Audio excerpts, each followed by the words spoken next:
In this video, I want to talk about anger because there is a lot out there that is rather confusing and misleading. Anger is one of our most important primary emotions.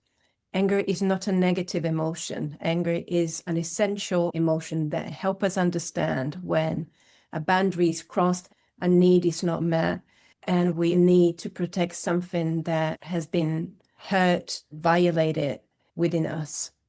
Anger has the function of protecting something and is an active, dynamic emotion compared to other emotions like sadness, which is more passive, more feminine, and it can be perceived as less challenging, as anger may make us feel that we could lose control or we could become aggressive in a physical way or emotional way. There's a lot of fear that revolve around anger, expressions of anger, but also what have interested me the most is how we associate anger mostly with punching, swearing, being violent, aggressive. And it's the same of saying that grief is just about sobbing and crying. Anger is not about just shouting and punching. We can display anger in many ways. It can be a sense of frustration. It can be a sense of irritation. It could be a sense of unease, feeling unsettled inside. Anger can be an adrenaline rush. It can be a powerful wave of energy rushing through the body. It doesn't have to be associated always with violence. And especially because when we look at what's available out there in terms of workshops or, rage rooms are becoming very popular, or women going in the woods shouting and breaking stuff, I found that very misleading.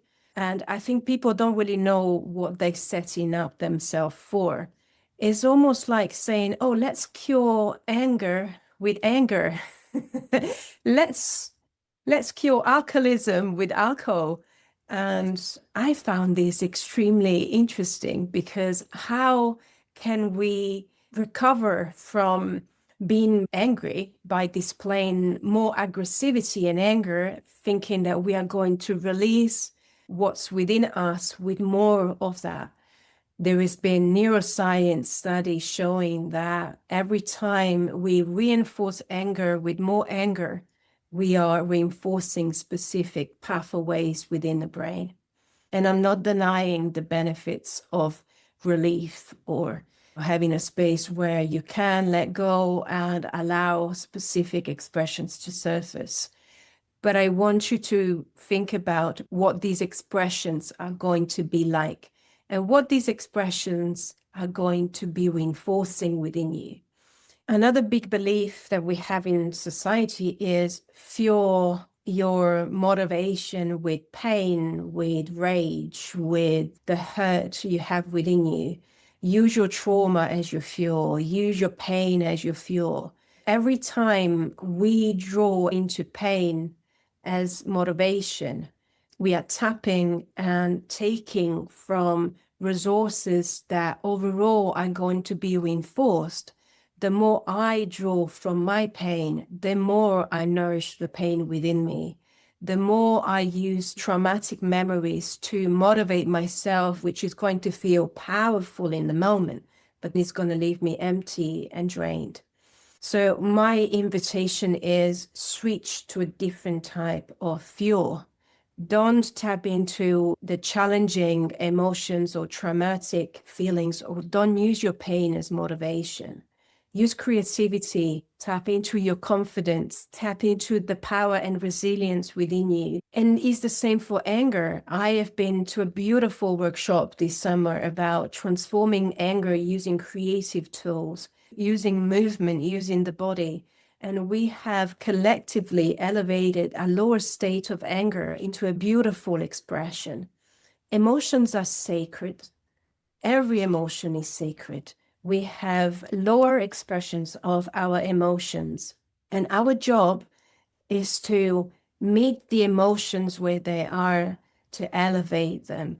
For example, with anger, what we want to do is transform anger into determination, into assertiveness, into the capacity of having better boundaries in our relationships, but also better internal boundaries with ourselves, because we want to have better boundaries with people, but we struggle with boundaries within self. We can't set limits to our behaviors, but we want to set limits to how people treat us. But how do you treat yourself?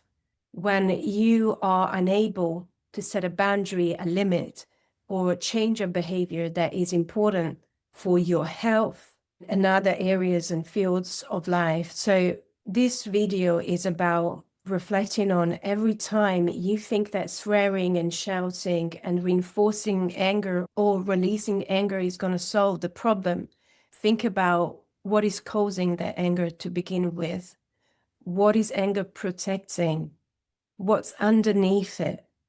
It's also been shown that practicing meditation, mindfulness, breathing is much more effective to support regulation than shouting and venting. And I hope this was helpful. Have a good day.